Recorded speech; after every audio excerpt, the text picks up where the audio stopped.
Thank you. I am Ray Hemel.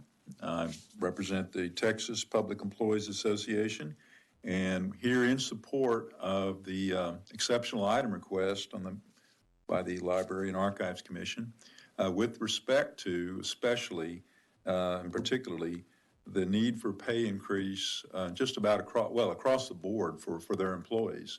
I know they've had a 13 or thereabouts percent turnover, which has increased, but you also heard, I think, some compelling testimony about the need for recruitment and how difficult that is, how challenging that has been, spending 7 months, for instance, just to hire for one particular position. And with a little bit of pay raise history, the last, starting September of 2014, there was a 2% increase given to all state employees. Since then, there was another increase given that was intended and effectively offset an increase in the contributions, you yourselves experienced this, that you make to the ERS, to the retirement fund. And so that was a pay raise in 15.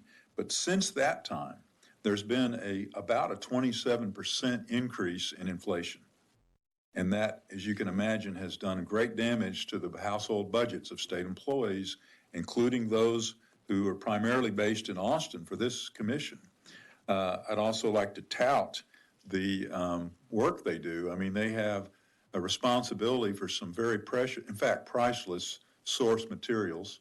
They have a tremendous range, I think you heard, of public service that they provide to across the state of Texas. I think she mentioned 12, the executive director just mentioned 12,000 or so local libraries that they deal with. In addition to that, of course, they have the Talking Book program, which I think is often overlooked as a very valuable resource.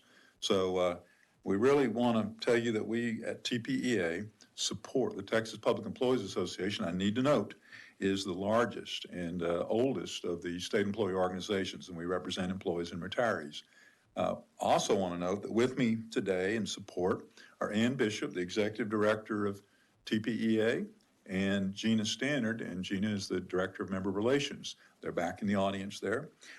Gina and I, in fact, stopped in on a very cold day to the Library and Archives Commission, and were able to meet with the Executive Director, Gloria Mazur, and we had a real good visit, and we appreciated the work that folks were doing in the midst of COVID and the cold and et cetera, et cetera. So we really want to make sure that you take a good look at their request for a pay raise for their very deserving employees. And thank you for your attention and time. And I'm going to hand out a few of these.